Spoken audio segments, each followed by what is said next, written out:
Hello, fantasy managers. Welcome to a sleep-deprived episode of the First Pitch Podcast here on the Pitchless Podcast Network. My name is Carson Picard. I'll be your host for this weekend edition of the pod. Let's get into everything baseball related from Friday, May 29th. We will start with the news and notes, a couple injury and procedural updates to give to you. Graham Ashcraft has been moved to the 60-day IL with a UCL sprain. The Reds bullpen has been more or less in shambles this year. Ashcraft has been a bright spot. That is coming to an end. No word if he's going to need Tommy John, but the hard-throwing righty is out for an extended period of time. Speaking of hard throwers, Yuri Perez, placed on the 15-day IL, reportedly will take 8 weeks to recover. So expect him back just around the All-Star break. Munetaka Murakami came up lame, running out a ground ball in the game yesterday. He is expected to go to the 10-day IL. No further word exactly what that injury entails. Casey Mize and Teoscar Hernandez were placed on the 15 and 10-day ILs, respectively, for their injuries the previous couple days.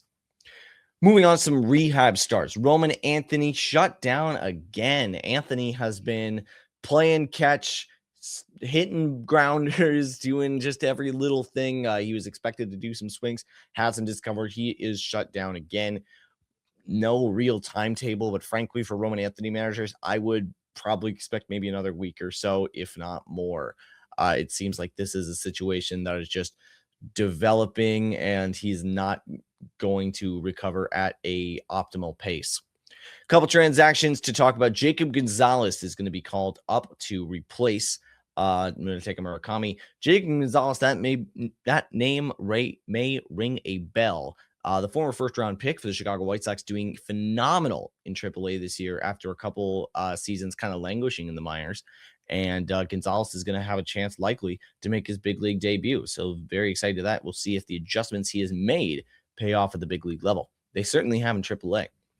And lastly, Blake Snell is having a nightmare year. He is transferred to the 60-day IL for some internal bodies.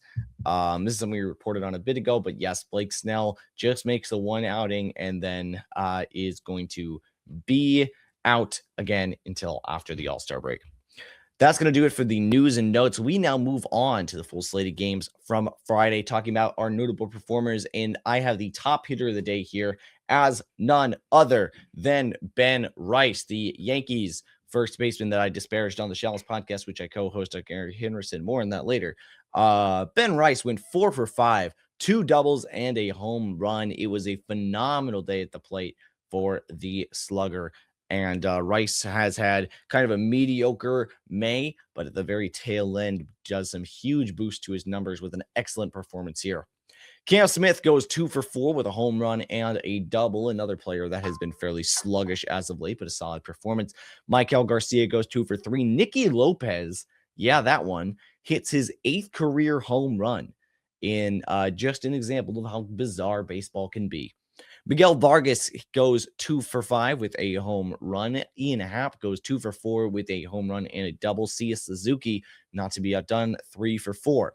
Kyle Stowers, 3 for 5 and 2 doubles. Now, this is personally, I just love whenever someone has 2 doubles in a game, and it just really shows that they're just feeling it that well today. Owen Casey goes 2 for 5 with a home run. Zach Neto, 2 for 4, a double and a walk. Jonathan Aranda, 2 for 4, a home run and a walk. Not to be outdone, though, Yandy Diaz, 2 for 5, 2 home runs. Diaz continuing to just be a really dang good player and has been for years for the first place Tampa Bay Rays. Travis Bazzana, 1 for 4, but has a stolen base. He's been very active on the base pass since being called up. Samuel Basayo goes 2 for 3 with a home run. Jackson Holiday, 2 for 4 with a home run. And Holiday has been fairly decent since coming back, someone to keep in the back of your mind, certainly in deeper leagues. Vlad Guerrero Jr., 2 for 4 with a double. Curtis Mead, 2 for 4, a home run and a walk. A nice day for Curtis Mead. Ty for France, 2 for 3 with a home run. Fernando Tatis Jr., 3 for 5, no home runs. JJ Bleday, 2 for 3, a home run and a walk. Sal Stewart, 3 for 4 with 2 doubles. Nice day for Sal Stewart. Brian Reynolds, 1 for 3, a home run, a really good home run too, and 2 walks. Connor Griffin, 2 for 4, 2 stolen bases. He's been extremely active, well over the double-digit mark already. Shohei Ohtani, remember when he was in like a little bit of a slump and some stuff like that? No, yeah, that's over. 3 for 4 with the home run. One of the greatest to ever do it. Does it again. Geraldo Perdomo goes 3 for 6 with a home run in a very lengthy game at T-Mobile. JP Crawford shows you how weird it was. 2 for 4 with 2 home runs and a walk. Yes, 2 home runs for JP Crawford. Randy Rosarena, 2 for 5 with stolen base, and Julio Rodriguez, 3 for 5 with a home run. That's going to do it for the hitter section. I'm going to take a short break, and we'll come back with the starting pitchers in just a moment. Hi, welcome back to the First Pitch Podcast. We move on now to the starting pitchers, and we have a start to talk about, folks. The pitcher of the day is Justin Wrobleski. The sky has fallen. Justin Wrobleski goes 7 innings, 1 earned run, 1 hit. It was a solo shot, 9 Ks, no walks, folks. 9 strikeouts, 0 walks on 88 pitches. Got 16 whiffs. Justin Wrobleski got 16 whiffs, 39 CSW percent. Folks, this is one of the best starts a pitcher has had all year. Like, I don't know what exactly it is. It's like a 95th percentile, certainly, by Justin Wrobleski. And he did so, he didn't appear to really be pitching that different, but just had really excellent command of his pitches. POV graded him a C+ stuff, but A- locations and overall an A- PLV grade, meaning this stat line at least appears fairly legit against a pretty decent Phillies lineup, of course. This is an outstanding outing for Wrobleski. And if you're the Dodgers, especially with Snell now being out in an extended period of time, you're ecstatic about this. Is this just a blip and, a kind of bizarre gold star? It's weird to give a gold star for a guy with a sub-3 ERA, but Wrobleski's this is by far his best start of the year. And frankly, one of the better starts all year for any pitcher.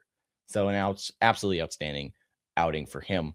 Moving on, Mackenzie Gore went 6 1/3 with no earned runs, 4 hits, 3 Ks, 1 walk on 93 pitches, just a 7 whiffs, 28 CSW percent. Under the hood, a little less sexy, but Gore does at least get 19 scoreless outs. Max Meyer, 6 innings pitched, 5 earned runs, 6 hits, 6 Ks, 3 walks, 106 pitches. Once again, PLV graded him as having A+ stuff. Did not seem to matter too much here, although I will point out 30 CSW percent above average. Freddie Peralta, 4 2/3 innings, 2 earned runs, 7 hits, 5 Ks, 1 walk, 94 pitches, 12 whiffs, 24 CSW percent. This was it's a Freddie Peralta start. A lot of whiffs. The CSW, almost no called strikes really when you get a stat line like that. Struggling a little bit, which makes sense. He's facing the Marlins, but nevertheless. Nick Martinez, 7 innings, 2 earned runs, 8 hits, 5 Ks, no walks, 88 pitches. Kind of a very Nick Martinez-y line. Not a ton of overpowering stuff, but does a really nice job at keeping the walks off the board at least. And here's a weird one. Brian Bello did not actually start today, but goes 7 innings, no earned runs, 4 hits, 5 Ks, 63 pitches to get 7 innings of work done. This is a very good outing for Bello, who has been a guy who has been poor. I think that's fair to say. He's been quite poor this year. 11 whiffs, 27 CSW percent. This is a pretty solid start. It's just the day at the end of May. It's just the day of strange starts. Speaking of, Jared Jones, 4 1/3 innings pitched, 5 earned runs, 7 hits, 6 Ks, 2 walks, and 74 pitches. Jared Jones got hammered a little bit by the Twins lineup, but got 15 whiffs, and the fastball was looking like around 102 at times. It topped out as. Jones, any of the appeal that you remember from a couple years ago absolutely is still here. Any of the downsides that you remember might also still be here.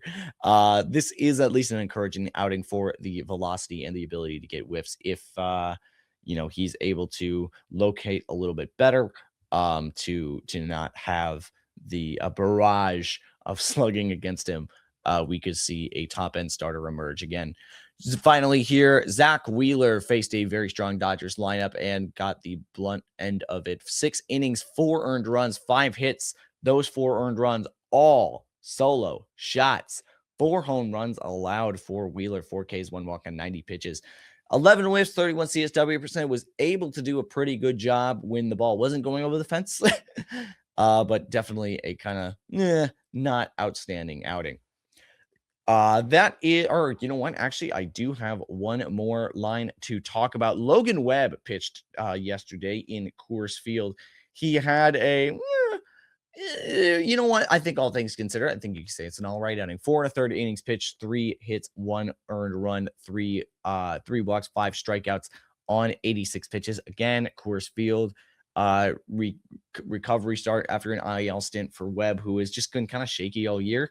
Overall, though, the run prevention is solid, and while you would like a little bit fewer walks, certainly, totally adequate outing, I think. And if you started him, I think you're at least content with 4 1/3, 1 earned run.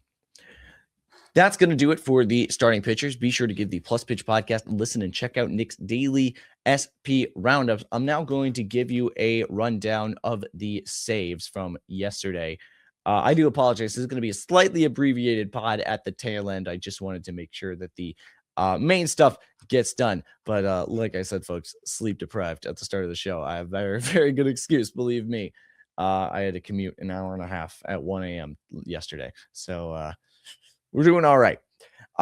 Mason Miller picked up his 17th save of the year against the Nationals because, of course, he did. Cade Smith picked up his 20th, his league-leading 20th save of the year yesterday. Braden Fisher picked up his first save of the year against the Orioles. It wasn't Hoffman, it wasn't Rogers, it wasn't Varland. Braden Fisher. Brian Baker picks up his 15th save of the year for the Rays. Baker's just been having an outstanding season in this Rays game that was just absolutely bizarre. Moving on, Riley O'Brien picks up his 14th save of the year. Trevor Megill picks up his 7th after a just kind of weird situation in the bullpen for Milwaukee. And finally, Tanner Scott picks up his 5th save of the year.